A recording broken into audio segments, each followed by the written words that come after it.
This is Collectors Anonymous with Jan Becking or Whale EX on Instagram. This is a huge collector we have in the space right now. I can't tell you how excited I am. Welcome, Jan.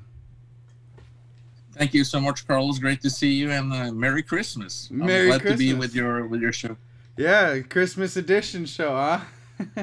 Yeah. Yeah, it's been a crazy space. I'm really excited to have you on the show to talk about your collection and how long you've been collecting and in the space. I've seen some pretty incredible receipts from purchases of yours back in the day. I think that's really something you don't see very often. So, tell us about yourself. Yeah, I'm a Norwegian. I've been collecting since 2008. So 12 years on. Yep. I collect English and Japanese, mainly sealed products and raw cards. That's my main goals. I also collect slabs, graded cards, but I don't. That's not my priority, so to speak. Yeah. It's boxes. I think that's why we get along very well. Is because we're both kind of have like the same taste in Pokemon for sure. Yeah.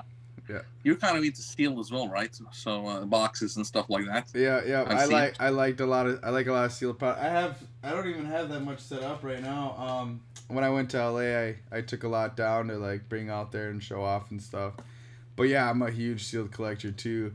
But your sealed collection is, a lot of people actually talk about it. I don't know if you know about that, but you are the subject of a lot of praise in a lot of people's circles. They're like, oh fuck, I wish I had a box collection like Jan does, and it's pretty impressive. You have one of every single box, right? Almost. Not really? All, but I thought you did. Almost all. Yeah. I still miss I'd still miss a few, but I have almost all. Yeah, and not all variants though.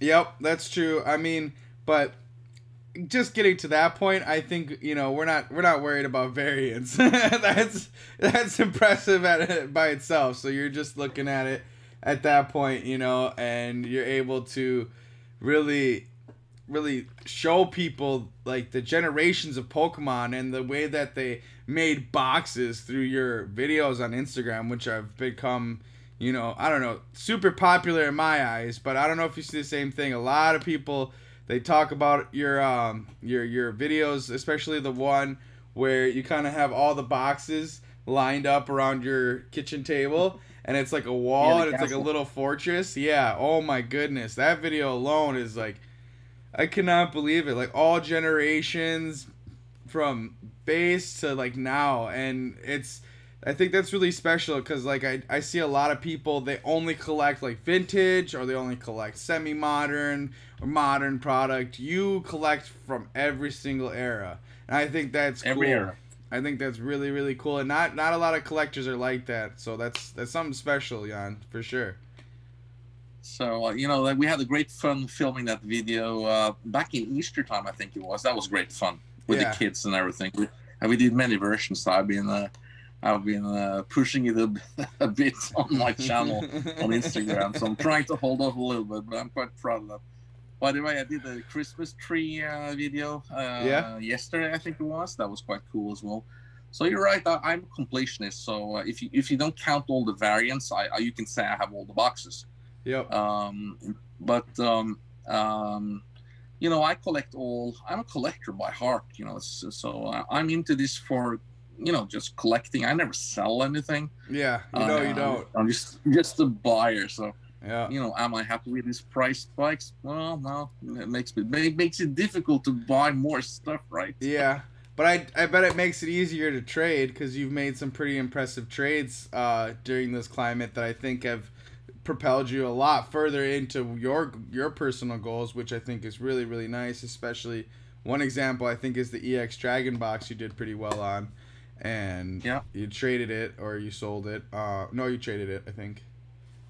Yeah, that box I actually sold. Oh, you did actually sell that one? That's okay. the only box I've ever sold. But, I mean, you took that and you immediately reinvested it into something else, and then all of a sudden you're popping out with, like, I don't know, 100, 200 shiny V boxes. I was like, come on, dude. Really, Yeah. I think the Whale EX is such a great name for you, because like it really represents your personality in terms of connecting, because you have a lot of everything, and that's pretty impressive, dude. Yeah, I have quite a lot actually. So, I as I say, my main passion is collecting the raw cards and completing the binders, completing the sets. Yep. So that's kind of the main driver for me behind it. But it's fun having all these boxes because they're pretty cool to look at. As displays Yep. to display them on the shelves and stuff, and like that. So and it's been accumulated some values over the time into that as well. So I'm quite happy with that as well. It's kind of a bonus, I guess, for a collector to to get that value. Your hobby. Yep.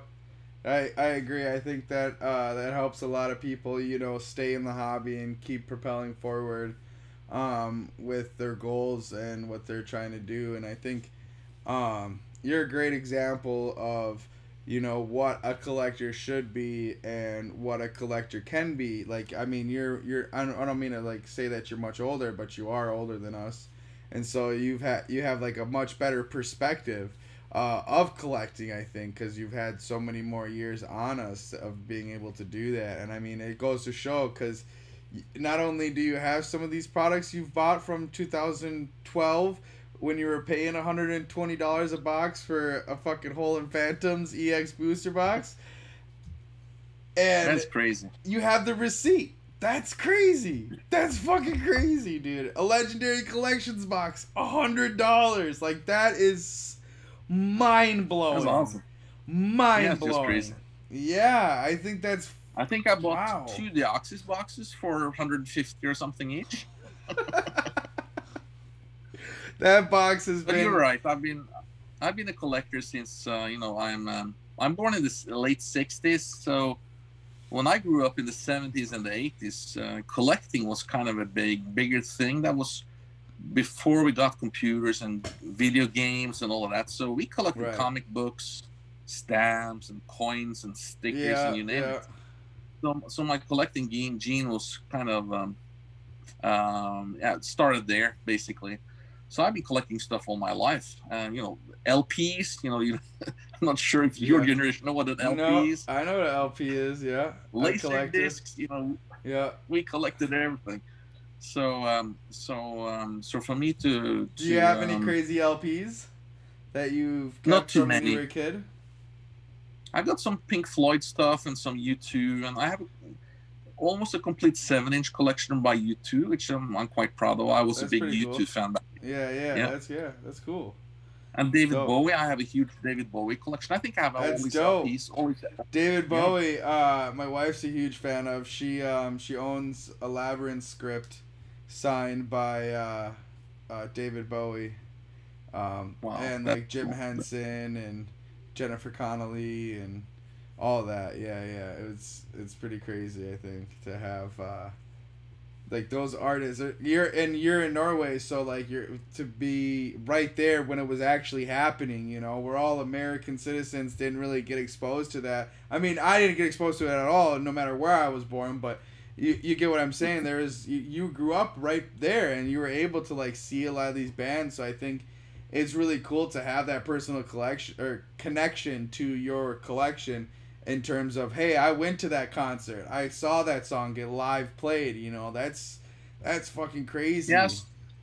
Yeah, I saw a few of those bands. And like the gold, I think. Well, I always say like the golden era of music was like the 70s and 80s, like 60s, 70s, and 80s, and like that was like the best time all over the world for music. And there's not to say that music's bad today. That's just like for me being a person who grew up with my parents and grandparents. That's what they listened to, and it was I'm in love with it. It's a beautiful time. So to be able to say that you actually went to those concerts, that's pretty incredible, bro.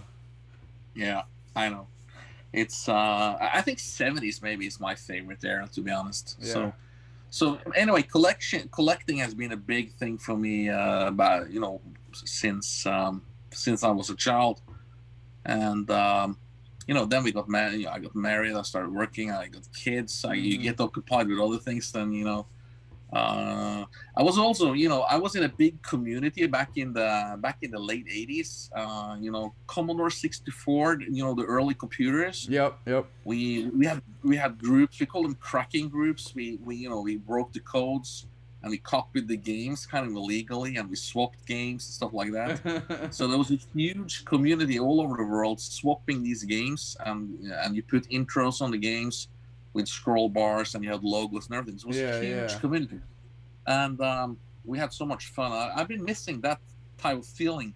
So getting back to now the last few years into the global Pokemon community has been great for me. It's just it resembles me of that spirit we had back in the late '80s, early '90s. Right. So it's a great. The Pokemon community is a great community, I think, with lots of different mindsets and different people, and you meet all sorts of people all around the world. So I have so much fun. I think Pokemon represents a really good of diverse types of collectors. Like there's only so many types of coins you can collect, or there's so many types of stamps you can collect, but you can be any number of possibility type of collector for Pokemon. You can be a misprint collector, you can be a miscut collector, you can be sealed, you can be raw, you can be like factory defect cards, you can be master sets, you can be completed sets, you can do only promo sets, you can do PSA 1s, like and there's people who collect only certain things in like Pokemon, and it's so wide, and I like the range and the spectrum of collectors in Pokemon. It's really interesting because like there's not a lot of like music collectors or like sports collectors. They like signed memorabilia or sports cards, and there's not really like a lot of different types of only collectors. I think I'm sure there is, but I just see it a lot more in Pokemon than I do in other places, for sure. And the hobby seems to be huge. I didn't know it was that many people out there that really was into this. Yep. Because I started collecting back in 2008, as I said, and my oldest daughter came back from school, and she had some Pokemon cards she had traded at the playground, and she showed it to me, and then it all started. The dad gene came in, and we both went to the store and we bought the packs, and we started opening, and suddenly Dad was the guy that was more interested in Pokemon than the kids. Yeah, that's awesome. But when I started back then, you only had like my main sources for information and cards were like eBay, Collector's Cash, Troll, Deca World. I didn't really know anyone that was into. This was like probably before Facebook and Instagram, I guess. Yeah, probably definitely before Instagram. I think Facebook started like mid 2000s. But yeah, I'm sure there wasn't much of a community or online, community to be able to talk to constantly and like get information on.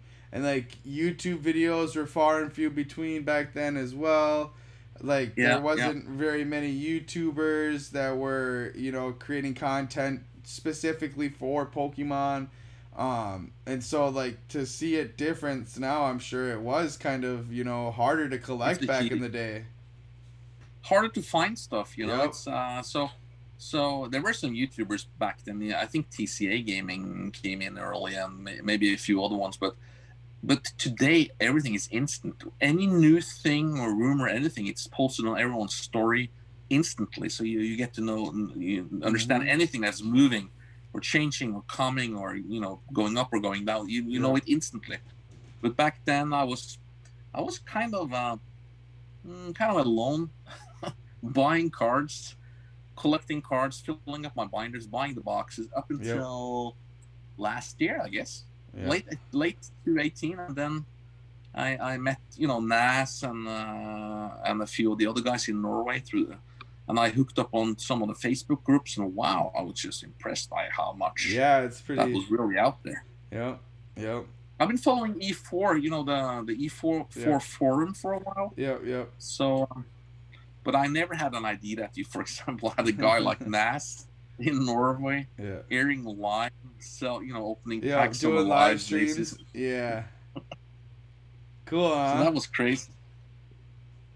And it was kind of a low point as well when so I started when Gen 4 was out there. Yep. And that was with like Chimchar and Piplup and can't remember Turtwig. Turtwig, yep. Turtwig, the turtle. Yep. So I think Majestic Dawn was the set that was in the stores when I started collecting. So that was kind of a down. As I understand it, that was kind of a low point in Pokemon as well. But as I started getting into the hobby when everyone was running out of the hobby. So I bought cases of like Heart Gold, Soul Silver, and Call of Legends and stuff like that. Which is super rare today. I sat there opening boxes and filling up my binders.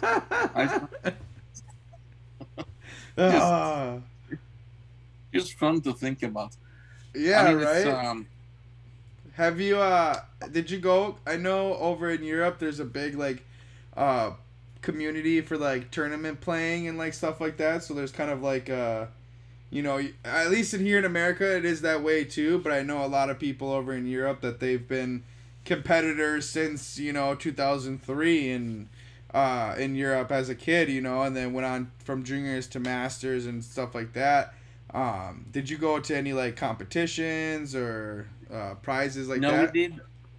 We never really played. I tried to get the kids to understand the game, but I have 3 girls, so they were not really that interested into that. Yeah. The logics of that game, So, but we went to a release party of Stormfront, and we played actually there. Mm-hmm. My oldest daughter and myself in 2008, and I think we also went to one of the Norwegian tournaments back in the day in 2009, I think it was, but that was about it. We never really played the game. We've just been collecting the cards.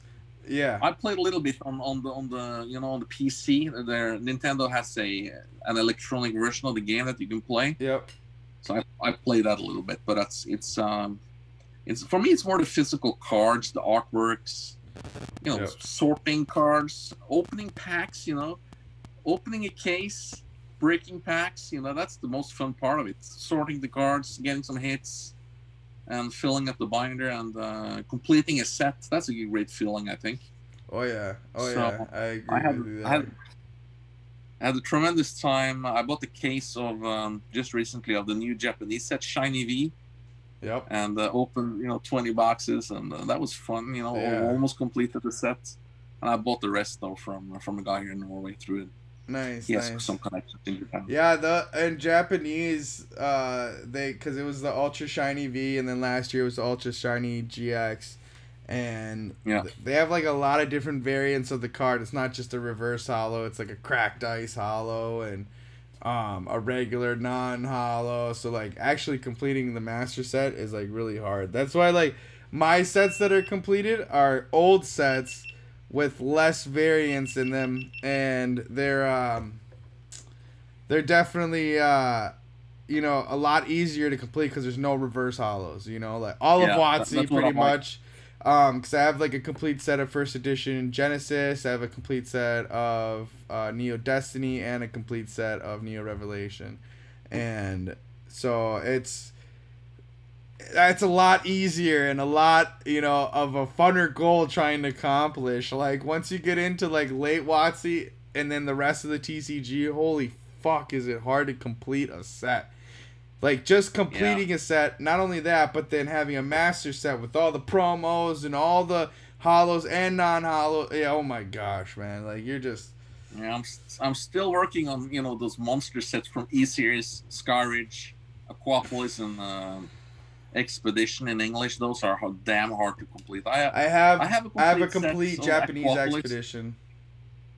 Oh, cool! That's a great set. That's a great set. But like English, oh my god! I tried to complete it, English, and you get all the reverses as well.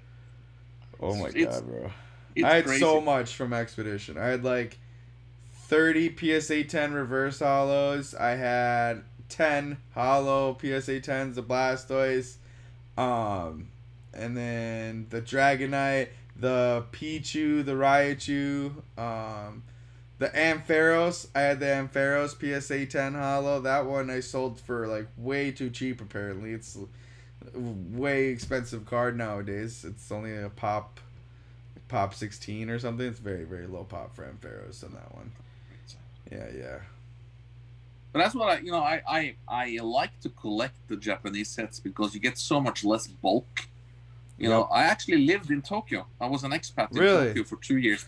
Yeah, back in 2000 till 2002. Crazy. I had no clue about Pokemon, but I was quite big back then in those years. I was I think I played a game, but didn't know about the cards. But anyway, in Japan, the apartments are so small. You know, everything is miniaturized in Japan. The cars are small. Yep. The TVs are small. Everything is small. And because of the apartments, they're like 20, 30 square meters. Yeah. They dream about 50, you know? in the US, a bathroom is 50 square meters. Yeah, right. So they cannot store all that bulk. Yeah, that's true. That's true. That's very true.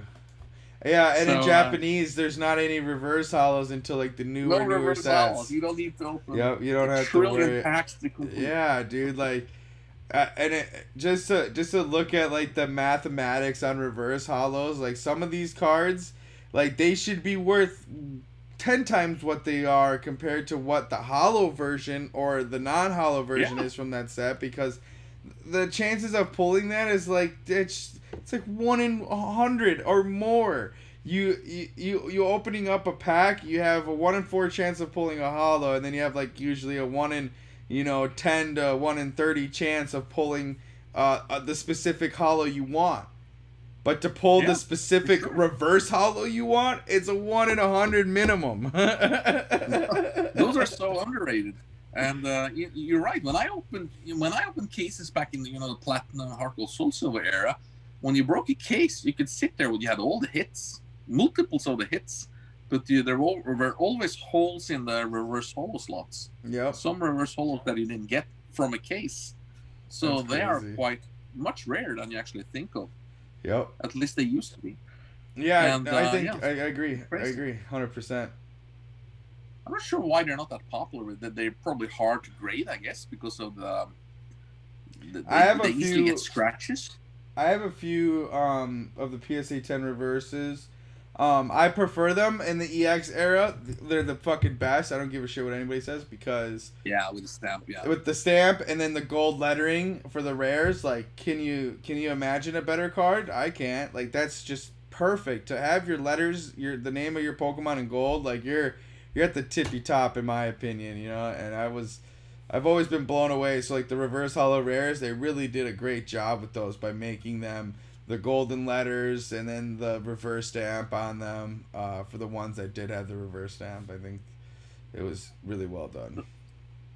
As you know, Nas is having Pokemon for Days is having a grand opening. His new concept here in Norway. Yep. Shout out to Nas MPC Coalition on Pokemon Coalition on Instagram. He's doing a really big event right now. When you see this, it might have ended, so who cares, But he's doing a really big event for a Pokemon artist named Midori Harada.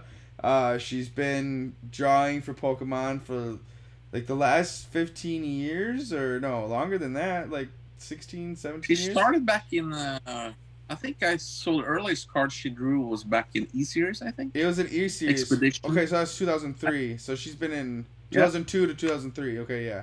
So she's been in the game for a long, long time. So she's a relatively older artist, and she's extremely, extremely talented. My brother, our brother Nas, he's actually hosting an event in Norway. He's hosting her for the grand party of his new store, or the grand opening of his new store, and I cannot give enough praise to that man, dude. Like, that's amazing to be able to get one of the biggest artists for Pokemon, like Midori Harada. I don't know if you guys know, but she did Mysterious Mountains in Japanese, And like if you know the artwork from the pack and the box, like that's one of the craziest scenes ever.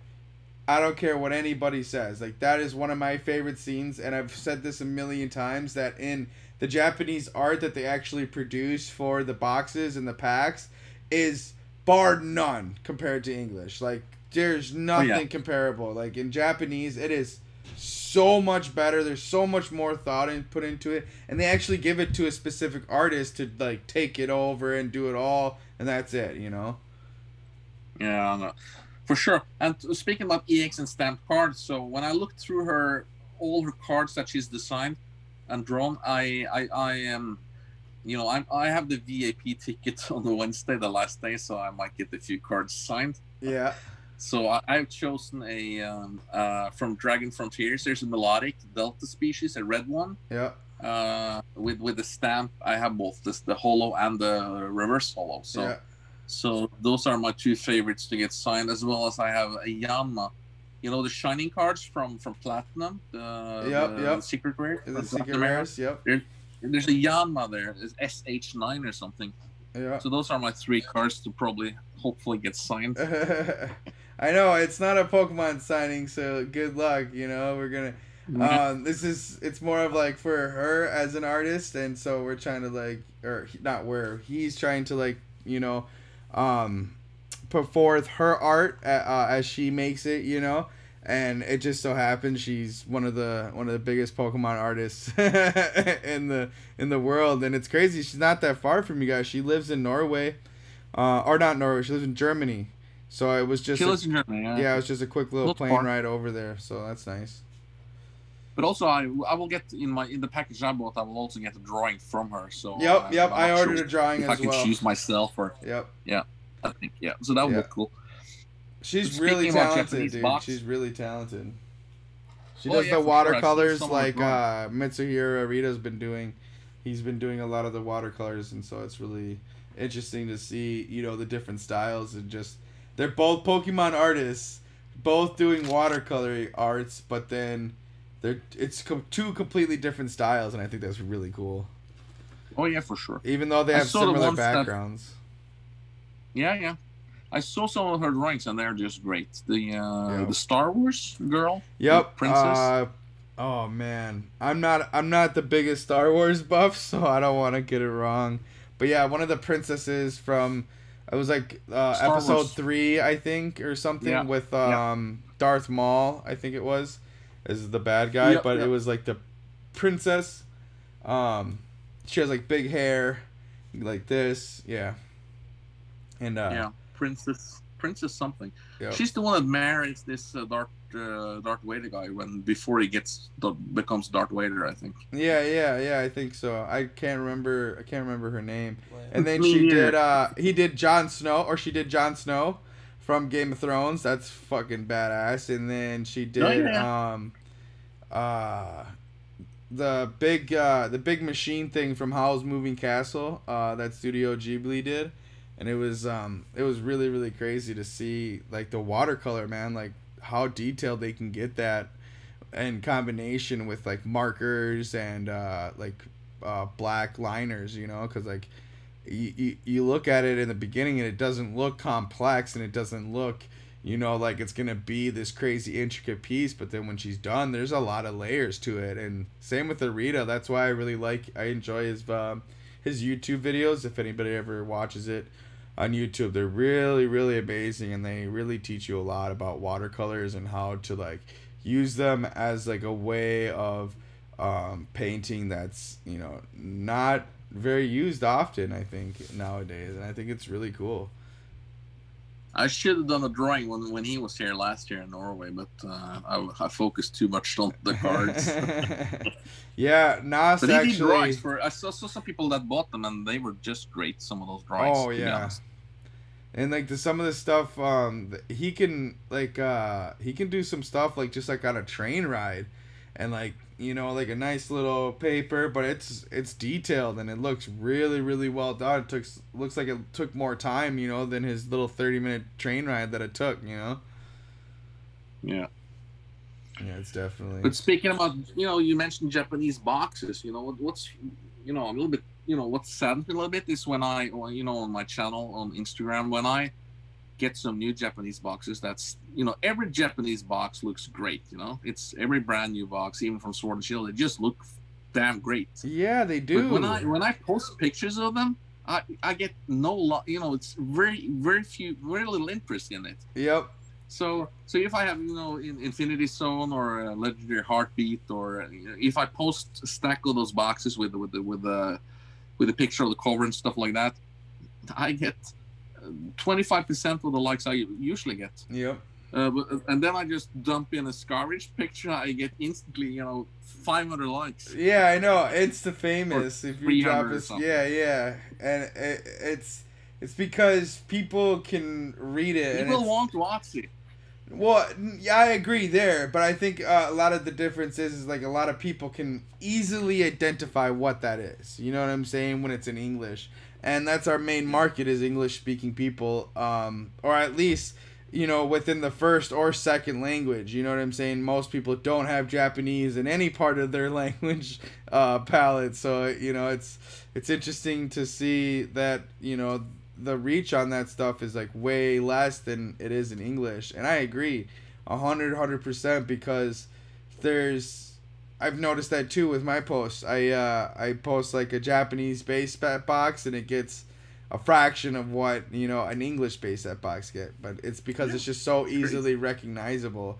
Most people haven't seen like it's like sharing something that's very easily recognizable. Everybody's gonna like a picture of Beyonce because everybody knows the picture of Beyonce, right? But if you post and also like a slime monster, Yeah, and also the Japanese boxes, they don't always have the Pokemon logo on it. They have a different logo.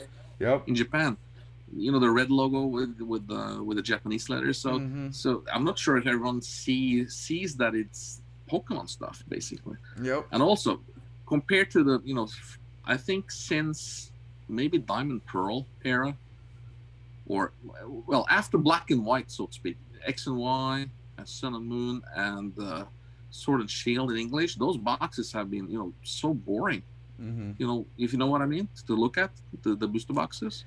I don't like the design in English. Like a lot, there's very few boxes in English that even are good in my opinion. I feel like they just they had like the English branch take some pictures that are from the set and then compile them together to put it onto the box. You know what I'm saying? There you go. Let's see an example. Yeah, they all look the same, right? Yep. So it's the next box is just a different color hair and maybe and then and different Pokemon and that's it. Yeah. My favorite boxes for English is the EX era, like Deoxys, Hoenn Phantoms, EX Team Rocket Returns, Delta Species, Dragon Frontiers. They definitely look a lot better than any of the other English boxes. My boy's holding up a Deoxys sealed booster box. Look at that. Like, wow. That's an amazing box. One of my favorites. Yeah, definitely one of my favorites. This is a big. You can see. Look at that. You like my deal back here? Yeah. From the storefront. I had to spend a pretty penny on it. He could have said, "You know what? I want double," and I would have fucking paid it. It was the first time I ever had encountered one of these. The last time too, I haven't encountered another one because I would have bought that instantly too. And that was it. So much of that EX merchandise is so damn rare. It's really hard to find. It's just crazy. Yeah, it is, and like especially a lot of the storefront stuff because like what happens is a lot of the stores closed down in the early 2000s and late 2000s, and they were just lost to time. They got ripped down or they were given away and weren't taken care of properly because what happened? The next set came out and they fucking threw them in the back, and so they had to put the new set up on the window front and throw that one in the back or whatever their program was. I'm not really sure. I wasn't a store owner back then, but it's crazy to see these pop up because they don't really pop up ever. And they were really chasing the gold stars, so a lot of those boxes have been opened, especially the Oxys and Team Rocket Returns. Yep. Chasing the Rayquaza gold star, and it's it's so. I have tried to figure out how many Deoxys boxes there is left, and from the people I know, I don't get further than 20. I only know more about than 20 boxes. Only 20 boxes. 20. Yeah, I think it's much rarer than, if you take base first edition, it's a valuable box. It's scarce, it's sought after, but it's probably more of those out there than the Deoxys, I would say, to be honest. Just my hunch. I can agree, but it's such a more iconic set, like it takes a lot of education to know where Deoxys actually stands, Yeah, definitely. Much higher demand too. I mean, it was the very first set. That's like what most American kids were introduced into, and so you are gonna see like these kids, that were just the next generation down, a few years younger than me, when they start, getting enough capital to be able to afford all their stuff from when they were a kid. Even though it's expensive as hell right now, it doesn't really matter. But that's when you're gonna really see, the scarcity of the product show itself, because all these new people that are gonna want to come into the market and buy the set that they had as a kid aren't going to be able to do so right away, and they're going to need some serious coin and connections to find those boxes. So I think that, in a couple of years we'll see that, base boxes, we see them every day, all day long. I mean, I have a bunch of them myself. And it's kind of the rookie mentality, I guess. People want the rookie cards, the first editions especially, but also rookie, the first ones, the first set. Yep. It's the same in sports cards, and it's the same thing in comic books. Yep. I mean, yeah. So everything in there, every time there's a first new character or anything, it's the value of that comic book it's much higher than the other ones around it. In this area. 100%. But take this box. I think this box is probably the rarest box out there. This one. Have you seen this one? I have seen this one. For the people who are listening and not watching, he's holding up a red logo jungle box, and it also has the curved logos, the WotC logos as well. Normally they're straight. On his box, they're curved. That was a red logo fossil, Carlos, not the jungle. Oh my god, yeah. I said jungle? I'm an idiot. Fossil. I need to drink some more water because I'm dehydrated, not thinking right. Yeah, it's a red logo fossil. So there's the red logo jungle and the red logo fossil, and the red logo fossil is one of the rarest boxes to exist. I think it's the rarest box. That's based on my experience with collecting. There's no boxes that's rarer than that one. It's a box I've been looking for 12 years basically. And you just got that recently, right? Like last year? I just got it. Or like with this last year, a guy contacted me. He had 2 of them. I regret I didn't buy both, but but it's not a cheap box, so to speak. But so I can see why you passed on the second one. Yeah.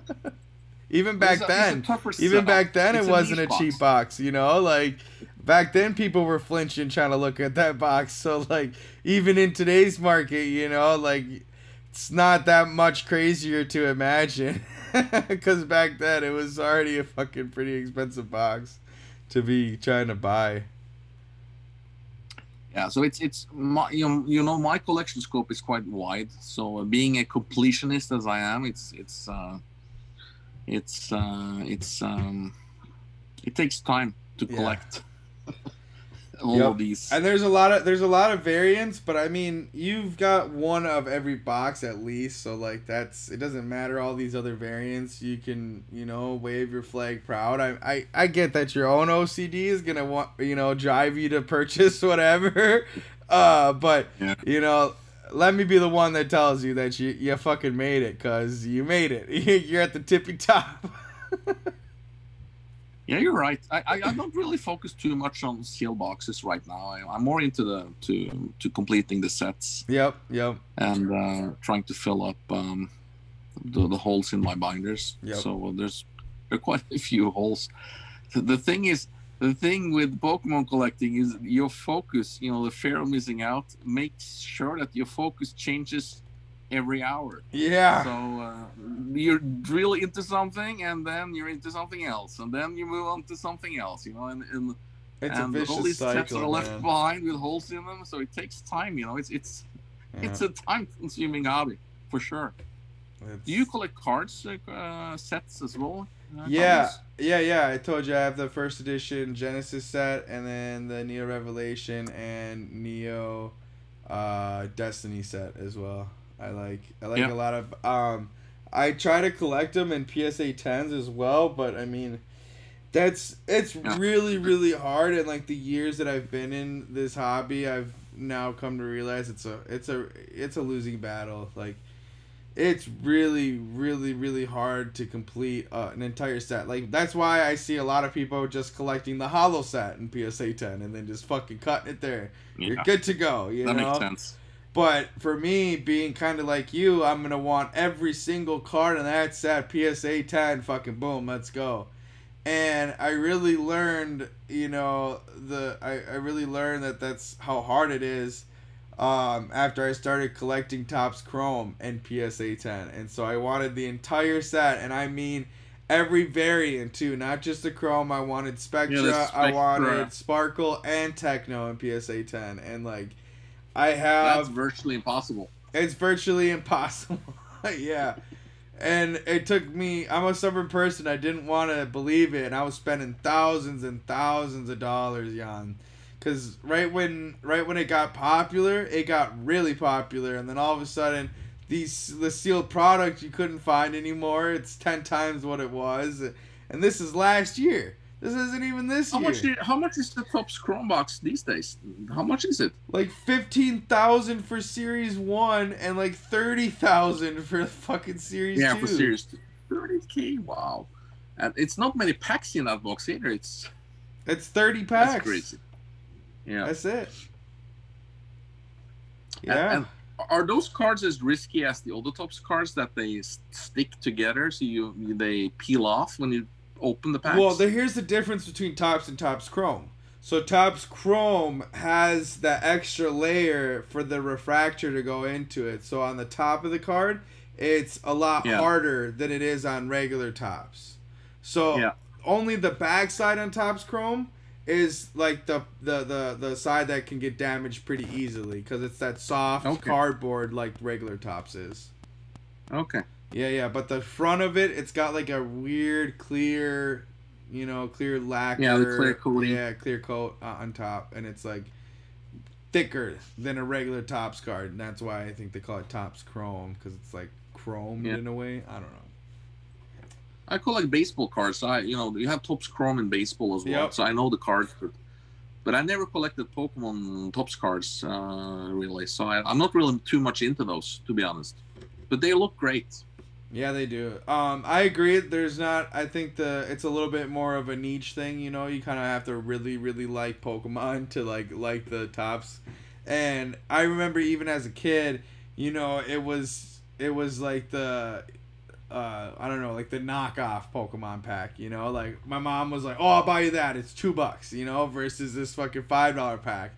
And I'd be like, "Nah, fuck The that. Chrome I want was like $5. No, the regular Pokemon cards were $5, so it was cheaper to get the Chrome shit and Oh, yeah, or the that's regular cheaper, Tops. So, my parents or my mom and other adults were always like, "Let me buy you the cheaper ones." Fuck that! I want the good Pokemon cards, and I still think that that's kind of how people feel about it a little bit, But I love it personally, and I was really up to the challenge back then, but now I've really got my ass kicked. I have the big three in regular Chrome PSA 10, in Spectra Chrome and PSA 10, and then I only have the Blastoise and Venusaur in PSA 10 Sparkle, but I don't have any of them in Techno. So like, Techno is the most rare one. yeah, that's the hardest one to pull. It's 2 Technos per box, and then 3 Sparkles per box, and 10 Spectras per box. So 15 out of the 30 packs are hits, in a sense. Wow.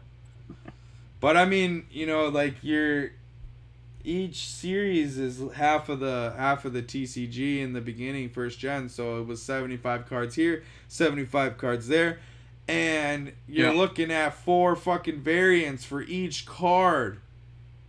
You know what I'm saying? You're looking at least, you know, what is that? 600 cards. Wow. Yeah, that's 600 cards. 600 cards, like wow. So it's 150 original, the Gen 1 card. Yeah, 151, so Pokemon, 604. Yeah, yeah, 151, yeah. Like, that's so crazy. Yeah, so Tops is only Generation 1, right? Yeah, Topps Chrome is only Generation 1. Topps, regular Topps, goes on to the other sets. Yeah. They stopped making the Topps Chrome because it was too expensive to produce, and it wasn't selling, so... I'm not sure if even Topps was sold here in Europe. I've never seen it. It was funny. I got told by a shop owner that those Topps boxes is that it was Topps was upset that they were losing a lot of business and not getting, you know, kids into sports, that it was going to Pokemon. So what they would do is to keep the kids liking sitting in the sports card shops with their parents or their dads. Topps started producing the Pokemon packs, and they literally gave it for free to the sports card shops to sell or to give away for free, just to like try to hype up the product, you know, and get it going. But nope, it never went going. Cards, yeah, I'm into it a little bit. I'm into it, just into like the collecting part of it and like the history, and I think it's more interesting, you know, because you're not only like betting on what you're pulling out of the product, you're betting on whether that player is gonna fucking be good for the next 30 years. You know, no scandals, no torn ACLs, no baby mama drama. You know what I'm saying? Like, and there's a lot that takes a lot to ensure that. You know what I'm saying? Like that's a bit bigger of a gamble, but I like it. I think it's cool, you know, like how many people who collected like the original Michael Jordan cards or the original Mike Trout cards and were just collecting it because they liked it, you know what I'm saying? And he just so happened to never tear an ACL or to, you know, be involved in some steroid scandal, so now he's this big star. And his cards are selling for over $1 million in a PSA 10. Over $1 million. I think it was like what? It was like 1.5 or something for that Mike Trout refractor. Yeah, that much? Wow. Yeah, crazy. It really. I was blown away, but and it's like a 2005 card or 2003 card or something. I can't remember the date, but yeah, to see the like value like that, you know, it's pretty crazy. It really is. Yeah, because when you buy the Bowman, you know, the Bowman Chrome or the prospects or the yep. I think it was a Bowman Chrome or something, to be honest. Yeah, well, you can buy tons of that stuff, and it's 10 years down the road it's worthless because most of those cards, players never became anything. Yep. Yeah. So you know, you have Aaron Judge and Mike Trout and those guys, but they don't come around every year, right? Yeah, I don't think that happens all the time.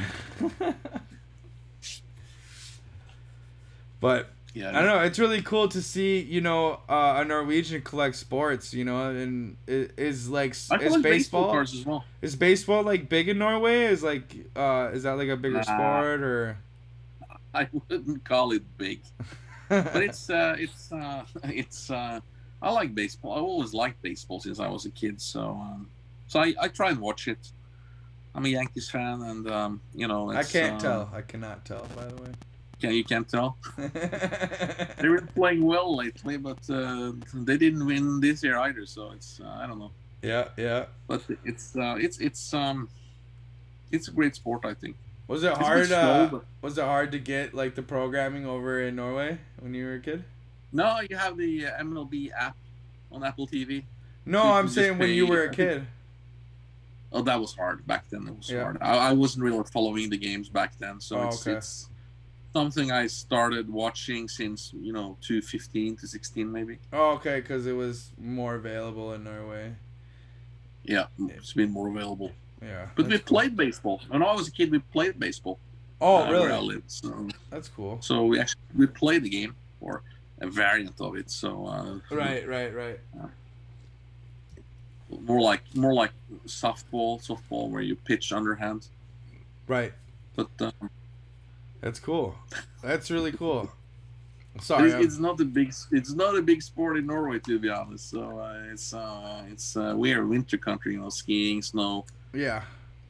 snow sports in the wintertime, um, fast sports, you know, footballs or soccer are Yep. the most popular one, I guess. That's cool. That's cool. Yeah, soccer's huge in Europe, so I wouldn't have doubted that, soccer would be big in Norway too. Is their team any good? Or do they have a Uh, team? Norway, Yeah. it's not that good. It's a small country, but we have a few good players now. You know this Haaland guy. Yeah. He's like a big star he plays in the German leagues. Yeah. His card actually, if you have his rookie card, that will probably catch some value.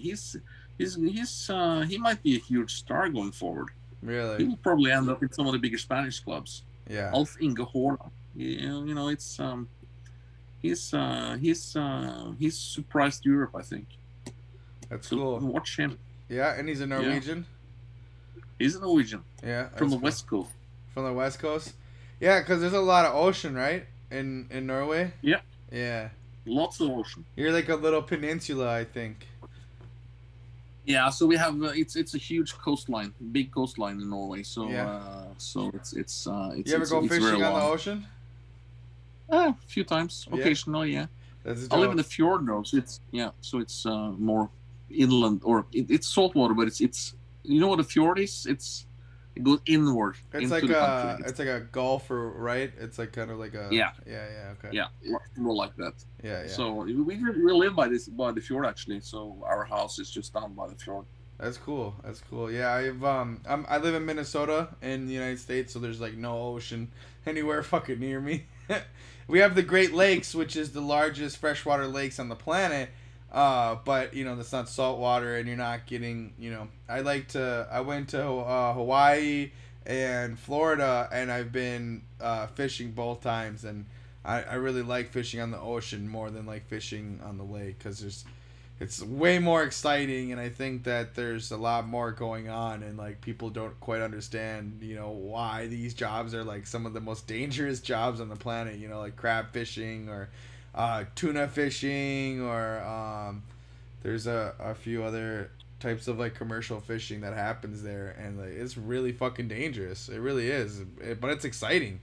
It's pretty exciting, man. I think one of those guys at Discovery Channel, they have this crab fishing show with these crazy fishermen. One of the captains there, the big stars on that show, he's a Norwegian actually. Really? That's cool. He's called Hans and something. Yeah. That's cool, man. I think any plans coming over to Europe? Bro, we had plans to come to Europe. We were supposed to be there for the Arita event, but Oh, you were? Yeah, it just didn't happen. But I mean, now we were, because it was supposed to happen in May. Oh yeah. And it got canceled. Yeah. So we were all supposed to be over in Europe or in Norway for that event, but it didn't happen because of COVID, which really, really bummed me out, because I was really happy to go.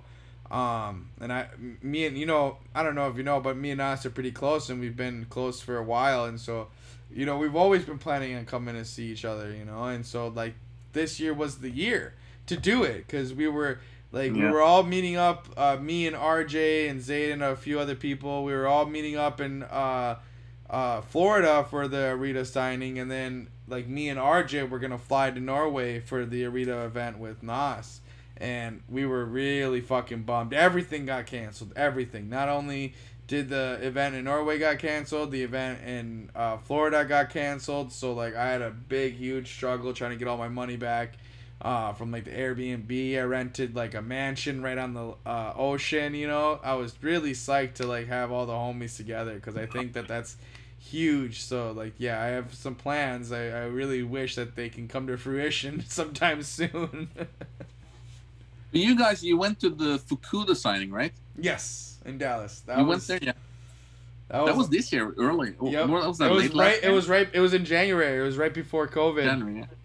Well, I mean, like, COVID was like just starting to get big, and then stuff was starting to close down, you know. But in January, it was still pretty calm, you know, like people weren't immediately shutting everything down, but we knew that it was like, you know, starting to infect people. So we were careful when we went to Dallas, but there wasn't any regulation put into place yet. So it was a really fun signing, man.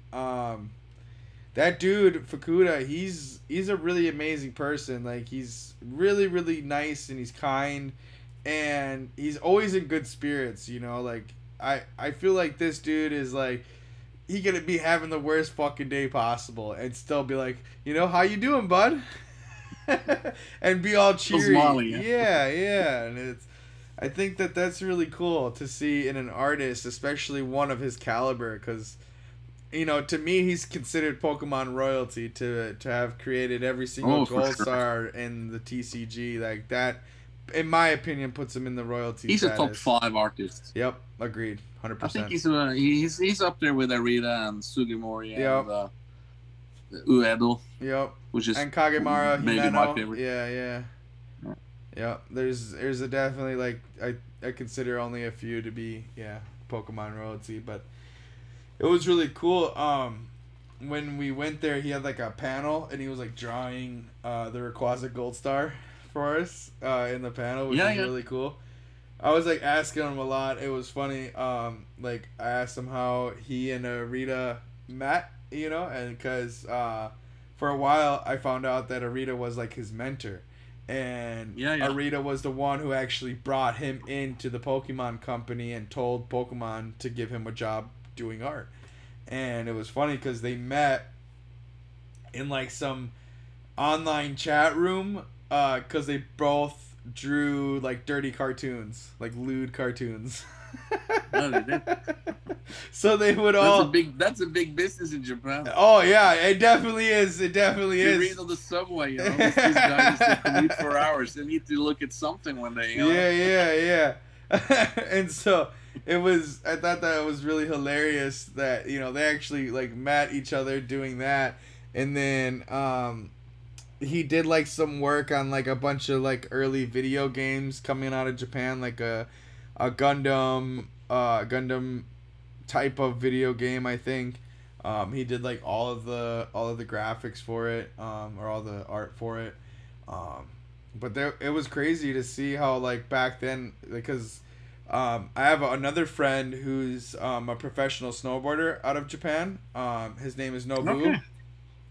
And he's sponsored by the likes of like Red Bull and all these other like big companies. They like pay him just to go ride.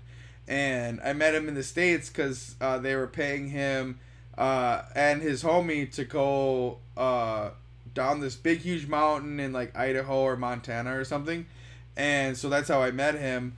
But he was like telling me like there's, you know, you kind of have like as a young man, especially back then, like from like the 70s to, you know, the early, even now, but like the early 2000s was like, you know, the really big part. When you grew up as a male in Japan, you basically had two choices. You go to school or you go to the Yakuza, you know, and there wasn't a lot of options for men in different industries, you know, or different options to have a different type of lifestyle. So my friend Nobu, who's a professional snowboarder, that's why he's a professional snowboarder, is because he didn't want to be in the Yakuza life and he didn't want to go to school. And so he was like, I'm going to snowboard. And so he became a professional snowboarder. And I feel like you need sports. I feel like a big thing for people over there is art too. So like I feel like that's like another choice in which, you know, somebody has a path, especially nowadays, to take instead of going, you know, to Yakuza or school or whatever they want to do. But it's pretty interesting to see that these old guys in the 90s, you know, talking about lewd cartoons on some weird chat room to be fucking Pokemon royalty later on in their lives. Like, that's pretty incredible, I think. Yeah, the manga culture in Japan is huge, although they have a lot of comic books of different calibers, oh yeah, so to speak. Oh yeah, it's definitely. I think Japan's a very interesting place to be. Did you? How long did you live there? And we lived there for 2 years. So we moved there in 2000, and we moved back in 2002. So that was great. It was great fun. It's just an amazing city to live in Tokyo. Yep. We didn't see much else of Japan. It's Tokyo is so huge, so large. You can just You don't ever have to explore leave, and huh? explore. Yeah, you discover new things every day, and the food there is just Yeah, crazy. I bet it is. All the different restaurants and all it's. If you're a food lover, Tokyo is a great place to be. That's And awesome. speaking of Tokyo, I think maybe when this Corona shit lifts, the next big holiday for the families, I think I convinced them all to go to Tokyo. You're So you're I'll reading just my send them off mind. shopping somewhere here. Here's a few $1,000. Go buy some Yep. clothes and I'll run down to Akihabara and the gaming town and Yep. Yep. Electric City and troll through Yep. all the Pokemon Here's stores. here's 10,000 yen. I'm gonna take my million yen and go this way. I Lucky feel you, you 10,000 totally. yen. I could. You read my mind. I really really want to go to Japan as well.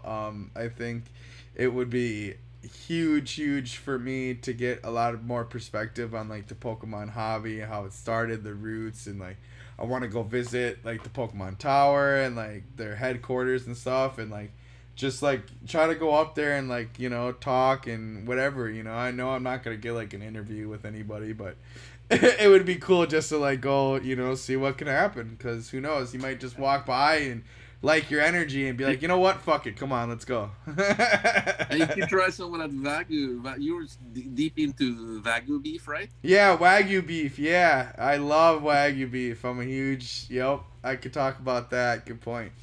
Teppanyaki or whatever they call it. Yeah, yeah, The steakhouse. yakiniku and I can't even remember the other one. I mean, it's I'm Teppanyaki aiming to too. go there to it's just a fun city to explore. Yeah. It's so many cool stores there. It's just crazy. Yeah, speaking on And it's so Wagyu, huge. it's like, oh man, that would be cool to go there because what's crazy is that there's a bull, a Wagyu bull in Japan that's like so sacred. Like he's protected. His wang and his ball sack, they're protected by the government. Okay, so the government, it's in a Piece of government Wagyu facility. royalty. Yeah, dude.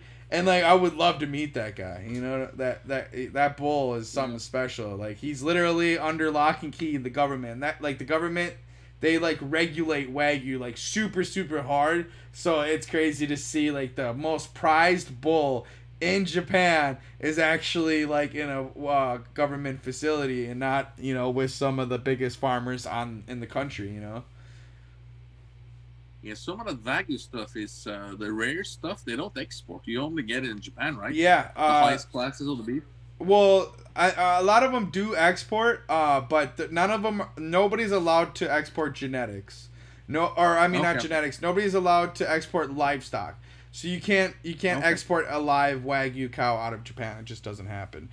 In the beginning, Okay. there was like a few programs that allowed like some bulls and stuff to come out of Japan, and that's why there's like a couple of farmers in Australia that have full blood, like actual full blood Wagyu, and then there's like one or two people in America that can say that they have actual full blood Wagyu. But now there's no livestock can come out of the country. Only sperm can come out of the country, and so Okay. that's where you get like American Wagyu and Australian Wagyu and all the half blood breeds. But Yeah. it's really crazy. Like Wagyu is, I don't know if you've tried it or like if Norway gets a lot of stuff. Oh I yeah, know I've tried it many times. I just love it. the A5 stuff. Oh my goodness, bro! It really it's amazing, and I really like it, dude. I really do. It's amazing. American Wagyu, Australian Wagyu, like that's less rich, so you can eat a little bit more. You get that really juicy flavor, that buttery umami taste. And then you're just filling it afterwards with the softest, most tender bite you've ever had. Like oh man, This is a Wagyu commercial all of a sudden. So what's your take on the Pokemon market going forward, Carlos? What do you think? The Pokemon Where are we market. headed? I think, time will tell. I don't know. I'm not a fortune teller, but I hope that I hope that it goes, well. Of course, who wouldn't? My collection, I'm not upset if, the market falls in half tomorrow. I'll put it to you that way. I don't have much into my collection. I was one of the lucky ones like you.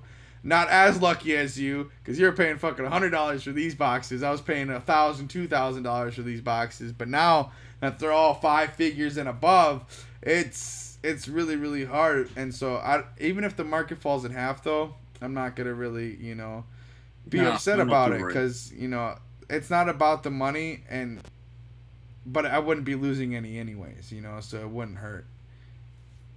Yeah.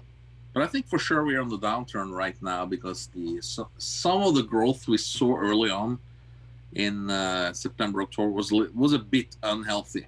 I think because the market is not really regulated, there was too much shill bidding going on on many of these auctions.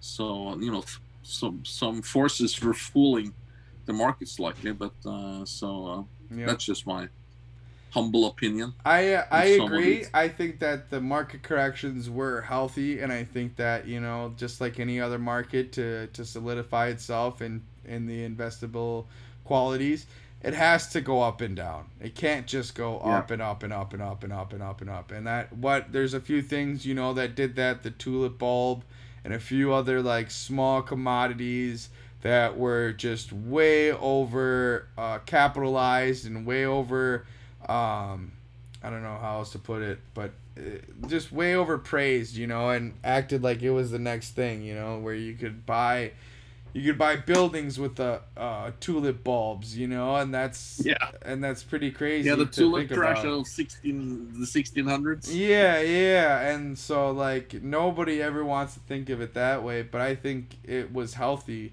I think it was good for the market correction to come back down.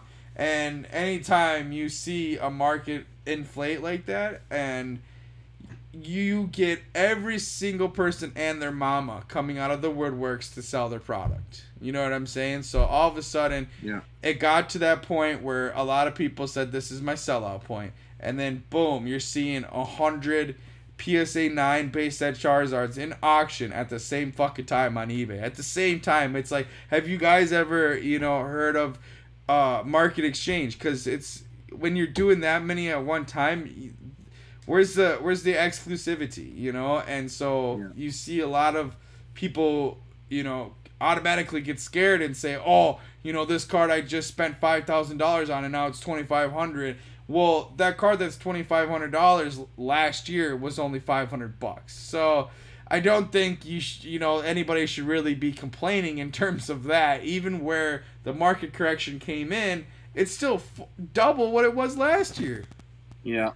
So why is anybody complaining? No, I agree, and also it's what it has shown me is that quality keeps value. So seal boxes haven't really seen. Maybe some have, but seal boxes in general, the real good ones, they are up. They're keeping strong. Yep. And but PSA 9s sets, unlimited sets. I mean, it's it makes sense to me that it comes down again. It's law of gravity. So it's the rare stuff keeps their value, and the not so rare stuff. Yep. And I mean, I'm still selling stuff at record pricing. I mean, they're PSA 10s, granted, and I think that that's the one grade in a sense that you're not gonna really see take a dip, just because you're supposed to have that kind of variety in terms of price, because a PSA 10 is supposed to be like a godly card, so of course the price of that card should be ungodly compared to the PSA 9. And yeah, for sure. So a lot of my PSA 10s that I've been selling at record pricing. Like, I'm setting the new record high, and that's pretty amazing to see in a climate where people are complaining about a bunch of PSA 9 Charizards going down back to half of what they were, you know? And to me, I just, you know, I don't see a lot of sympathy, you know, because these people, I think, are losing the fundamentals of what collecting Pokemon is, okay? It's not supposed to be about money. It's not supposed to be about a financial gain in any sense of the word. You're supposed to collect what you like, collect what you love, and it will always work out. And it's always worked out for me, and that's why I say that, you know, and I think it's very true. I collected what I loved. I collected what I liked. And I may not be some millionaire today from Pokemon, but I'm doing well for myself, you know? And I think that that's important, and everybody is, you know, not everybody. A lot of people are looking to spend $10 today and wake up tomorrow a millionaire. And that's just simply not how it works, and Pokemon is damn sure not going to take you there. Game.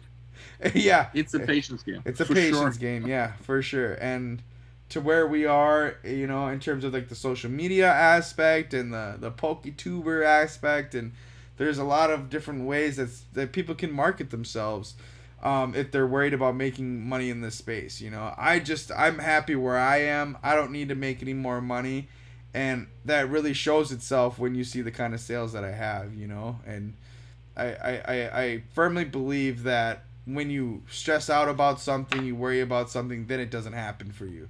But when you just chill back, let it cool off, you know, no big deal, then shit happens, you know, because it's not about being upset and the stress and the worry that causes you. I think that causes more damage to you than being happy and just tranquil and letting stuff go and not letting it bother you as much. And I really want a lot of other people to start thinking in that way, because then the hobby will grow and you won't see the dips. Yeah. Like, that's what I hope. I hope the hobby like will. That. And I also, I agree with it. I hope, and I also think that the hobby will grow. If you look at the trend year on year, it's gradually increasing, even though we might be on a slightly downturn right now as you speak. If you look on the bigger picture, the longer term, I think, you know, when it came into 2016 at the Pokemon Go hype, it was huge again, and it fell from there. But now it's gone further up, and it falls a little bit from the top now. But I think when you reach the bottom again now, it's higher than the bottom after the Pokemon Go. Yep. If you see what I mean. So, yeah. So hopefully a lot of the people flowing into the hobby now will stay and grow the hobby. I think also that the hobby is maturing and getting more and more serious. So that's a good thing, I think. Yeah, I agree. Compared to earlier. Yeah. There's I think there's been some cycles. There's a lot more respect in the collector space. I feel like in terms of it, you know, like a couple years ago, you know, a lot of people didn't take me seriously and didn't think, you know, Pokemon would ever be as mainstream as it is today. Even though you can just look at the franchise numbers themselves and that'll tell you different, because Pokemon is more popular than Star Wars, Harry Potter. It's more popular than fucking most sports. You know what I'm saying? Like, it's just a fact. And so, it's past, you know, Magic as well. I think now the most expensive Pokemon card is now more expensive than the most expensive Magic card, right? Yep, that is true. And the what's it called? The Black Lotus. Black Lotus. Yeah, and it's a specific. That's a most expensive card, but the actual most expensive card is that card. But it was specifically signed by the late Christopher Rush, and it was like 100% difference in the price if unsigned to signed. And he actually he's drawn the Pokemon card, you know that? Yeah, he drew the Mewtwo from LC, or it was a promo card, but a promo card. Yeah, in LC they put it as like a reverse holo. There's a few signed cards of that one. I know a couple of owners too. I wanna buy them, but they don't want to sell them. That's a rare card, I guess. Not many of those. Yeah, it's different. It's really crazy because, like, you know, he's not like this crazy revered as like a godlike artist in Pokemon. You know, he's only revered that way in Magic. So like if that was He a only signed did that one if that was a Pokemon signed card. Magic card, yeah, I think he only did that one Pokemon card. But Yeah, yeah. if that card was a signed Magic card, the Magic community would never let that go for less than 5 figures. You know what I'm saying? Ever in their entire lives, okay? It doesn't matter what fucking Magic card, it could have been fucking fucked up, you know? But since it's on a Pokemon card, oh, well, no, you know? Even though it's their favorite fucking artist. Just because it's on a Pokemon card, they're not about it. Yeah, I've talked to a few people who are like that. Yep. Yeah. Well, soon I guess they will change their mind. Hopefully. I mean, like, right now, I've been collecting, this is my thing, it's signed stuff. That's my huge thing, is signed cards, signed memorabilia. I have, like, blisters, boxes, packs, cards, you know, different items, hats, plushies, you know. It's just, I like signatures, and I think, you know, there's a lot of stuff, a lot of value in signatures. I think you have like a piece of that person in a sense, you know, and I think that's special. Yeah. It's, you know, look at a Mona Lisa. Would you buy the Mona Lisa without his signature right there? Probably not. You got that reverse holo from Legendary Collection. The Charizard 1010, right? Yep. Or have you sold it? No. You still have it? I still have it.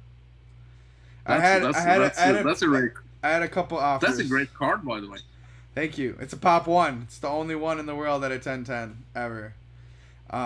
There's like 5 at a 910. And there's 0 at a 10-9. Mine's the only 10-10. Yeah.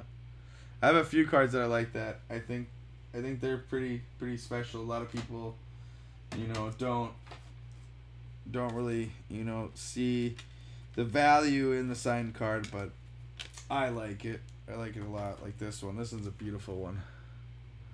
Yeah, wow, that's a beauty. That's a great card.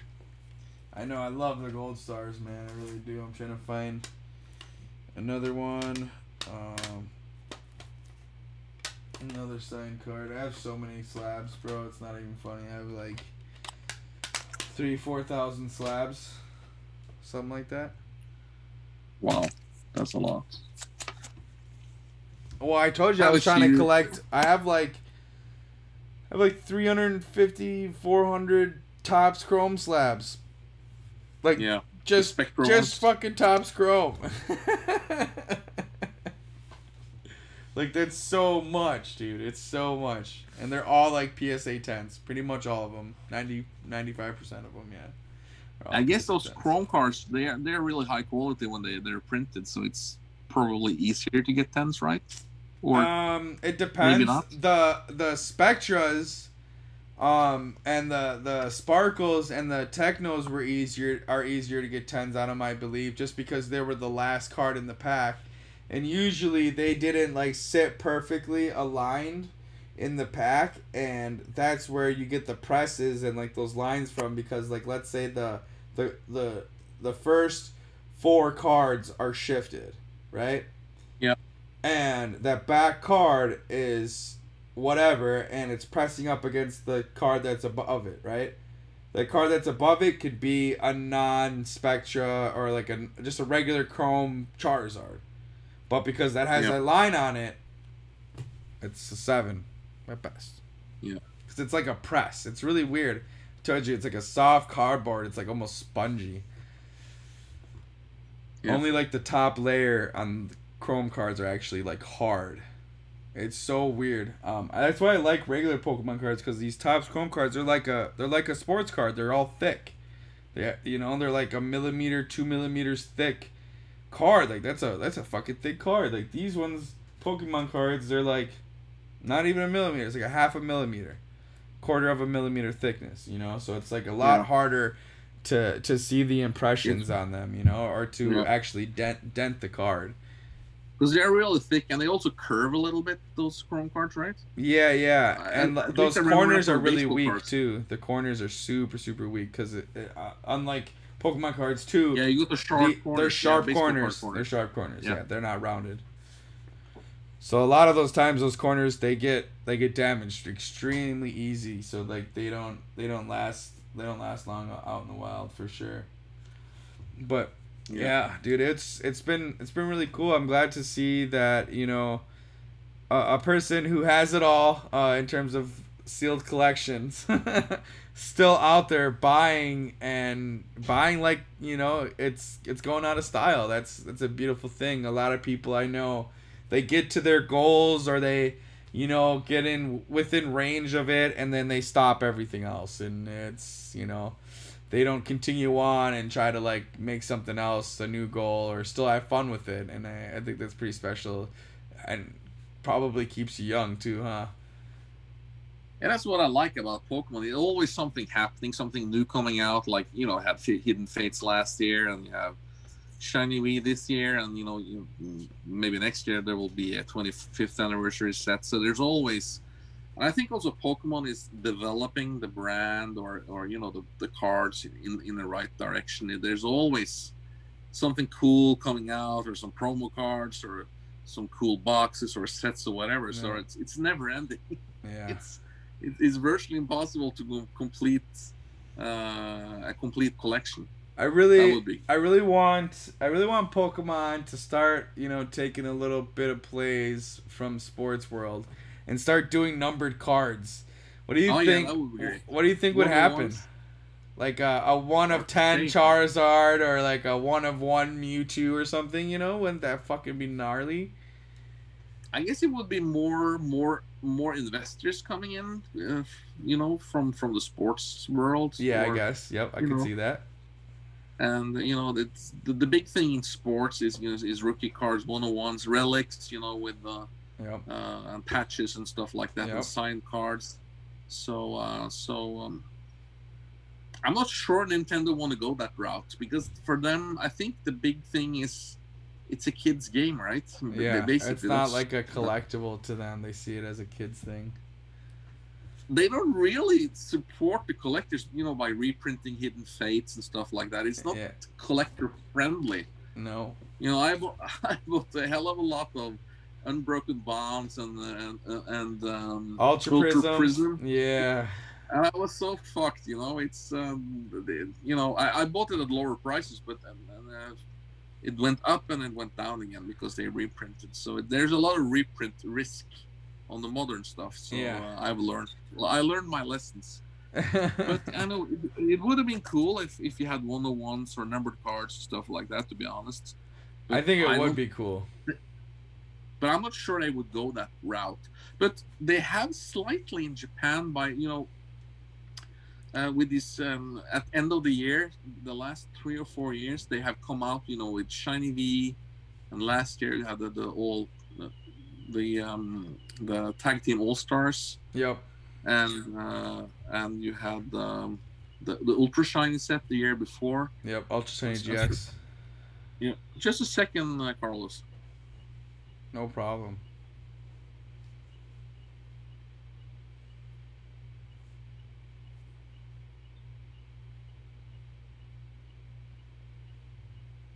So yeah, I'm just gonna take this space and talk about Jan. It's pretty cool to have somebody like him on the podcast. The perspective that he has, I think, is really interesting. So I'm really hoping that you guys are listening. Oh, we got him back. Let's go. So yeah, I think it would be cool. Also, like to touch on that. What's that one briefcase? The Team Rocket briefcase that they only made like 1,000 of, or like 5,000 of, or something, and now those briefcases are what, like 15 G's or something? Oh, don't you fucking pull it out. No, I don't have that one, but I bought this older one. Oh, the ultra premium one for Sword and Shield. Yeah, this one, right? That one's that. Oh yeah, okay. That's a collector item. Yeah. So that was like a collector item that's kind of like that briefcase. Those are crazy expensive now too. Those boxes. I think it's like $300 or $400 now, but it's getting there. I'm pretty sure they're a little bit higher than that. And then all those cards in PSA 10s are equal more than that as well. So I think in Japan they are, you know, they are approaching the collector with product, but I don't see that really happening in Europe or international in the US. Yep. To be honest, they have the Sword and Shield. Well, you have that premium. Sword and Shield. Yeah. Yeah, that's something. Yeah. Yeah, but I don't know. You know, one. I think they produce a ton of it. You know what I'm saying? And then like they're not telling anybody the numbers of it. You know, I'm pretty sure they released how much they only released 1,000 of those Team Rocket briefcases, or whatever number it was. Rare. Yeah, they are, especially sealed, like factory sealed. What the hell, man? I can't find those for less than like 10,000 or something now. Like, blows my mind. But if you have the cards in PSA 10, it's 2 cards, right? It's 2 cards. It's Giovanni cards. And Persian, and then it's James and Jesse in the other one. And in PSA 10 now, those cards are 5K or more? Yep. There's actually a pop 1. There's a pop 1 1010 of the Giovanni with the Persian, signed by Arita. Yeah, what the fuck, right? Yeah. So I'm a vivid Japanese collector. So I follow the Japanese market. Yeah. And buy a lot of the promos and the quality of the cards and the art of the boxes and the whole shebang is a great place to be in my opinion. So I really look forward to. I think that Team Rocket box was released in the 20th anniversary in 2016 around Evolution, right? Or 2015. CP6. Yep. Yeah, with the around the CP6 type box, right? Yep. But so it will be interesting to see what they release in Japan for the 25th anniversary. Maybe. I really hope they, because I'm gonna buy a lot of it. I really want a lot of it because a lot of that product was cool, and I was really upset with myself that I didn't get that Pokemon Collection Master set, the one that you just pulled out, because there's a lot of good promo cards in that box as well. And they retailed for like $100 or $150, really cheap compared to what they're selling for now. And so even if I want to get into it, I'm like spending a pretty penny trying to do so. And then the Team Rocket is just fucking the Super Mario collector's boxes. Super Mario boxes. Those were those are like 2K now. 2K each. Yep. I back in September I stupidly sold mine for $1,700, both of them. Yeah, they're more than 2K now, especially the red one, the Super Mario. Yeah. Luigi's a little bit lower. Yeah, of course. Makes sense. But it's products like that, that's what drives me to buy I have an open Japanese cards. I have a lot of those. I have the Gyarados and Magikarp. I have both of the Quasas, both of the Charizards. And then I have a 10-9 Gyarados signed by Kuki Saito, which I'm super proud of. Yeah. That's cool. That's awesome. I told you I have a lot of like signed shit, man. It's so weird. Like you could pull out some random card. I'd be like, oh, actually, I have that one signed. Yeah, that's crazy. I love signed cards. I would love to see some of your collection one day. It's definitely there's a lot to go through. I think that's definitely for another conversation though. We're killing the game right now, man. We're doing a great job. I really appreciate you coming on the show for sure. It's really dope. Yeah, it's been really fun to be honest. So thank you, man. It's great to meet you again, Carlos. Yeah, right. Our last conversation when it was the boys, me, you, Lewis, and Nas. That was with Nas, right? Yeah, that was fun, man. I think we should do more stuff like that and just go live and start like a talk show type of thing, with all the homies. Pokemon and shit. You got it, bro. Hell yeah. Well, shit, man. We're gonna let's end it there, and I just all the viewers, smash that like button. We really appreciate you, and subscribe. Jan, how do you say your last name? Bekeng or Becking? Yeah, Becking. Yeah. Yeah, Becking. And Jan Becking and Whale EX on Instagram. Make sure you guys go give him a follow. Make sure you guys go subscribe to his posts and his YouTube. He's a really, really huge Pokemon collector. I'm really glad to have him on the show today. And we're going to end it right there because it's been a long time. And make sure you guys go check out the next show. And have a good night, yo. Thanks.